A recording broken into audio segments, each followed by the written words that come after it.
یہی کچھ صورتحال یہاں پہ بھی نظر آئی کہ جج صاحب نے کتنی محنت سے کام کیا، ان کی بیگم صاحبہ نے بھی کام کیا اسکول میں اور اتنی بڑی رقم کما لی۔ اچھا، اب جب اس کی انویسٹیگیشن شروع ہوئی تو یہ 2 سال میں مکمل ہوئی ہے۔ اچھا، 2 سال تک وہ منی ٹریل نہیں دے سکے۔ اچھا دیکھیے، اگر آپ کے پاس منی ٹریل ہو تو 2 دن میں آپ دے دیں گے، 2 ہفتے میں دے دیں گے، 2 مہینے میں دے دیں گے۔ 2 سال تک انہوں نے منی ٹریل نہیں دی اور 6 ججز نے ان کی حمایت میں اس طرح سے مقدمہ لڑا، اس طرح سے ان کو پروٹیکٹ کیا کہ ایک جج جس پہ کرپشن کا اتنا بڑا الزام ہے، جو پاکستان میں مستقبل میں پاکستان کا سپریم کورٹ کا چیف جسٹس مقرر ہونے والا ہے، اس کو بچا لیا۔ اسی لیے میں کہہ رہا ہوں کہ یہ عدلیہ کا جنازہ ہے، ذرا دھوم سے نکلے۔ اچھا خواتین و حضرات، یہ فیصلہ عدالت کا، یہ فیصلہ جو ہے تاریخ میں سیاہ باب میں لکھا جائے گا۔ دیکھیے، ان سے 3 سوالات پوچھے گئے، بڑے بیسک اور بڑے اہم سوالات۔ پہلا سوال یہ تھا کہ یہ فرمائیے کہ کیا آپ اپنی بیوی کے ان اکاؤنٹ سے بالکل لا تعلق تھے؟ ان کی طرف سے کوئی جواب نہیں آیا، جیسے ہاں لا تعلق تھے۔ اچھا، دوسرا سوال، جو خطیر رقم انہوں نے انگلینڈ بھیجی، آپ کو اس سے کوئی نسبت، کوئی تعلق تھا، پتہ چلا؟ ان کو پتہ نہیں چلا، کوئی جواب نہیں ہے۔ اچھا، جب یہ جائیدادیں خریدی گئیں تو کیا آپ کو کچھ پتہ چلا؟ وہ گھر میں رہتے ہیں، ان کو کچھ پتہ نہیں چلا، یہ سب کچھ ہو گیا اور وہ کہتے ہیں کہ یہ میری نہیں، میری بیوی اور میرے بچوں کی جائیداد ہے۔ ٹھیک ہے نا؟ اچھا، یہ تو ہمارے کون سا حکمران یا کون سا ایسا کردار ہے جو اپنے نام پہ کام کرتا ہو؟ اتنا بے وقوف کوئی نہیں ہے۔ اچھا، اور کچھ اہم پوائنٹس ہیں جو میں آپ کے سامنے رکھنا چاہتا ہوں۔ اچھا صاحبو، جب انہوں نے ان 3 سوالوں کے جواب نہیں دیے تو کہا گیا کہ ایسا ہے کہ اب یہ 3 سوال جو ہیں وہ سرکاری وکیل کے سامنے رکھتے ہیں کہ وہ اس پہ کیا دلیل دیتے ہیں۔ تو فائز عیسیٰ صاحب ناراض ہو گئے، کہنے گے نہیں، میں اس کی اجازت نہیں دوں گا، یہ نہیں ہوگا، سرکاری وکیل بھی اس پہ کچھ نہیں بولیں گے۔ اچھا، اب دیکھیے کتنا وہ ڈومینیٹ کر رہے تھے اس نے عدلیہ کو، اور کس انداز سے تکبر نخوت سے وہ وہاں گفتگو کرتے رہے، ٹھیک ہے نا، اور سارے ججز جو ہیں وہ ان کے ساتھ ملے رہے۔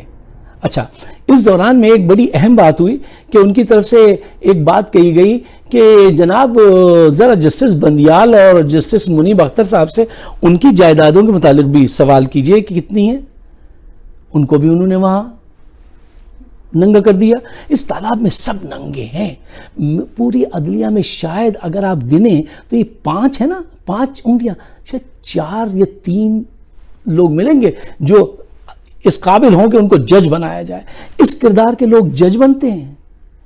نواز شریف نے اپنی پسند کے 30 آدمیوں کو ریکمنڈ کیا تھا، وہ افتخار صاحب جو تھے، وہ جو چیف جسٹس تھے، کہ ان کو جج بنا دو، ٹھیک ہے نا۔ آپ کیا تو ججز جو ہیں، ابھی ایک لمبی بات ہے تاریخ کی، جسٹس منیر سے لے کے آج تک کی بڑی بڑی باتیں ہیں۔ اچھا، جسٹس منیر کا ایک جلدی سے قصہ سن لیجئے۔ ایک ابروہی صاحب نے اپنی کتاب میں لکھا ہے کہ وہ ان کی قبر پہ گئے تو دیکھا صاحب 2 جوتے رکھے ہوئے ہیں، تو کوئی آتا ہے جوتے رکھ کے چلا جاتا ہے۔ تو ایک دن ان صاحب کو پکڑ لیا گیا، بابا جی سے کہا گیا، بابا جی یہ کیا کرتے ہیں آپ، یہاں جوتے رکھ کے چلے جاتے ہیں؟ تو وہ بولا، یہ ایسا چیف جسٹس تھا، اس نے میرے بچے کو مروا دیا، میرا گھر اجاڑ دیا، اب یہ جوتے میں یہاں رکھ کے جاتا ہوں، اس کی قبر پہ مارتا نہیں ہوں، فرشتے آتے ہیں وہی جوتے اس کو مارتے ہیں۔ یہ کریکٹر ہے آپ کے ججز کا۔ پھر میں کہتا ہوں تو کہتے ہیں کہ احترام سے نام لیجئے، ان کے نام احترام سے لینا چاہیے۔ کیا منظر نے کہا تھا، ریشمی لفظوں میں قاتل سے نہ باتیں کیجئے ورنہ شان لب گفتار بگڑ جائے گی، عزت سے نام لیجئے۔ اچھا، اب دیکھیے، خواتین حضرات، یہ جب ایف بی آئی کیا پاکستان میں ہوتا ہے، ایف بی آر کو جب یہ کام سونپا گیا تحقیق کیجئے، تو وہ سارے ثبوت لے کر آئے۔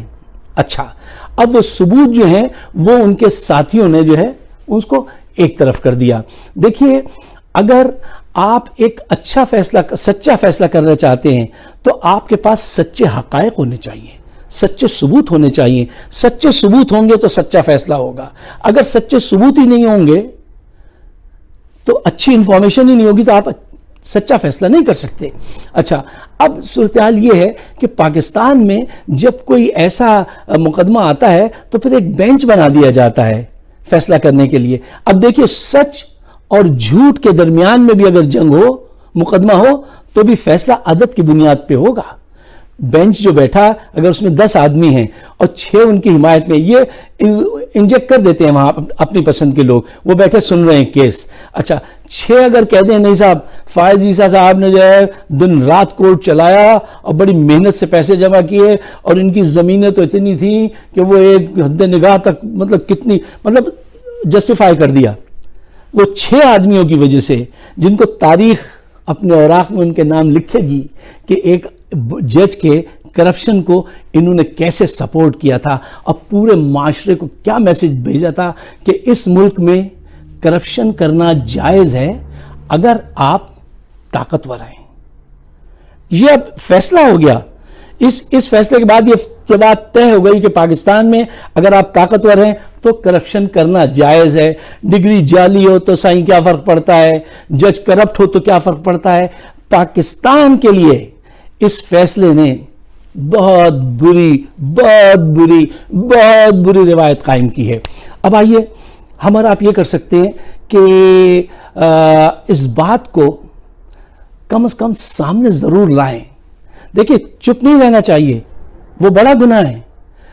جس وقت کہنے کی بات آتی ہے تو ہمارے لوگ چپ ہو جاتے ہیں، اور جہاں چپ رہنے کی بات ہوتی ہے وہاں پہ بولنے لگتے ہیں. ایسا نہیں کرنا چاہیے. اس کے خلاف آواز اٹھانی چاہیے کہ یہ ججز کس کردار کے ججز آ رہے ہیں.